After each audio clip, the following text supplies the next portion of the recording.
केंद्रीय बैंक का अगला टॉपिक है साख नियंत्रण। तो साख नियंत्रण का अर्थ होता है कि केंद्रीय बैंक द्वारा जो है व्यापारिक बैंकों के ऋण देने की शक्ति का नियंत्रण करना। तो ऋण देने की शक्ति जो होती है, अगर केंद्रीय बैंक जो ऋण देती है किसी भी व्यापारिक बैंक को, तो व्यापारिक बैंक हमने पहले भी चर्चा किया था कि जो हम लोग जो बैंक यूज करते हैं, एक आम आदमी जो बैंक यूज करता है वो है व्यापारिक बैंक। जैसे स्टेट बैंक ऑफ इंडिया हो गया, union bank of India, Allahabad Indian bank, Punjab national bank, ये सब व्यापारिक बैंक है। तो एक आम आदमी जो यूज करता है खाते अपने पैसे के लेन देन के लिए, वो होता है व्यापारिक बैंक। और केंद्रीय बैंक होता है बैंकों का मालिक, सारे बैंकों का मालिक होता है केंद्रीय बैंक। जैसे इंडिया का केंद्रीय बैंक है RBI, reserve bank of India. तो साख नियंत्रण का मतलब यही होता है कि केंद्रीय बैंक द्वारा व्यापारिक बैंकों के ऋण देने की शक्ति को नियंत्रित करना या स्थापित करना। तो कौन सा केंद्रीय बैंक जो किस बैंक को कितना ऋण देगी या ये किससे कितना ऋण लेगी, ये सब नियंत्रित करता है केंद्रीय बैंक। तो इसी प्रक्रिया को जो है साख नियंत्रण कहा जाता है। और जो है मूलतः जो है केंद्रीय बैंक या व्यापारिक बैंक का जो कार्य होता है, व्यापारिक बैंक का जो कार्य तब होता है साख पर नियंत्रण करके अर्थव्यवस्था का मौद्रिक प्रबंध करना। प्रबंध तो हम भली भांति समझते हैं, व्यवस्था करना। मौद्रिक अर्थात मुद्रा, मुद्रा अर्थात रुपया। और तो साख पर जो है नियंत्रण करके जो अर्थव्यवस्था का जो लेन देन जो मुद्रा होता है उसका जो प्रबंध करता है वो होता है केंद्रीय बैंक। तो क्या, तो साख का इंग्लिश होता है क्रेडिट। क्रेडिट देखिए, साख बहुत लोगों को समझ में नहीं आती, लेकिन क्रेडिट समझ में आ जाती है। क्योंकि ये ज्यादातर यूज है, ये ज्यादातर आप कहाँ सुनते होंगे, लोन लेने के टर्म में। जब भी लोन की बात आती है तब कहा जाता है आपका क्रेडिट स्कोर कितना है। आप अगर बहुत सारे ऑनलाइन अब तो ऐप हैं जो कि लोन देते हैं, तो उसमें ज्यादातर ये यूज होता है कि आपका क्रेडिट स्कोर अगर बढ़िया तो आपको लोन आसानी से मिल जाएगा। अर्थात कि साख स्कोर, आपका साख अंक, अर्थात आप किसी से कितना लेन देन करते हैं, तो वही जो है वास्तविक आपका साख होता है। तो वही जो लेन देन है कि आपका क्रेडिट कितना है या आपका बजट कितना है, आपकी क्षमता कितनी, आपकी आर्थिक क्षमता कितनी, वही जो है साख कहलाता है।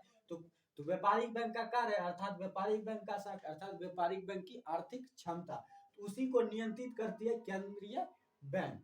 तो उसका जो साख नियंत्रण का जो मुख्यतः उद्देश्य होता है वो जी ये चार जो यहाँ पर लिखा हुआ है, ये है कि कीमत स्थिरता स्थापित करना।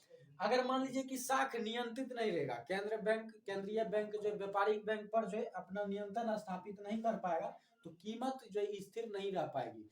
जैसे देखते होंगे कि अगर आप स्टेट बैंक में भी खाता खोलाते हैं और कोई अलग बैंक में भी खाता खोलाते हैं, तो आपको ज्यादा जो है फर्क नहीं पड़ता कि आप अगर इस खाते में इस बैंक में खोलाएंगे तो आपको दूसरे बैंक से ज्यादा प्रॉफिट मिलेगा, ज्यादा नुकसान होगा।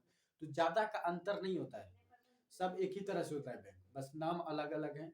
बस योजनाएं हर बैंक की जो अपनी अपनी होती है अलग अलग होती है। तो योजनाएं के अनुसार आपको प्रॉफिट अलग अलग मिल सकता है, लेकिन रूल जो है सबके लिए एक ही होता है।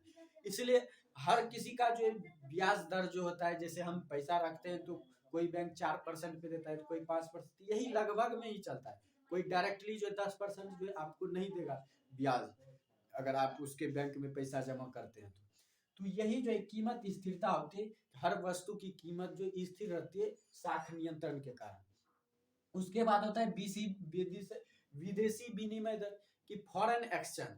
कि मान लीजिए कि हम डॉलर को रुपया में चेंज करते हैं या रुपया को डॉलर में चेंज करते हैं, तो इसको भी स्थिरता कौन देता है, वो जो केंद्रीय बैंक जो साख नियंत्रण के अनुसार ही देता है। तो ये भी जो साख नियंत्रण का जो मुख्य उद्देश्य होता है वो होता है कि विदेशी जो विनिमय दर है, विदेशी जो लेन देन है, हम किसी विदेश से या किसी अन्य देश से लेन देन जो करते हैं उसमें स्थिरता रहे, ये ना कि कभी घट जाए तो कभी बढ़ जाए, तो ये नहीं होना चाहिए।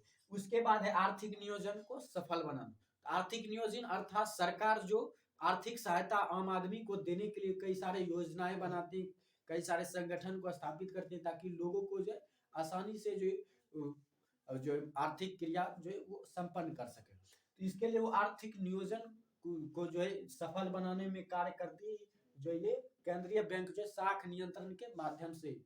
उसके बाद आता है उत्पादन एवं रोजगार वृद्धि के उपाय करना।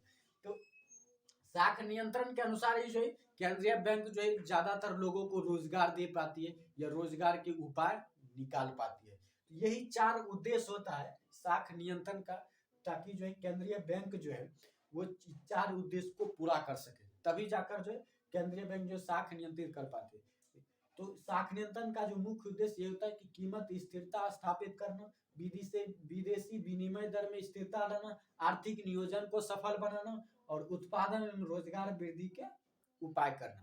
तो ये आप आसानी से माइंड में सेट कर सकते हैं, आसानी से याद रह जाएगा।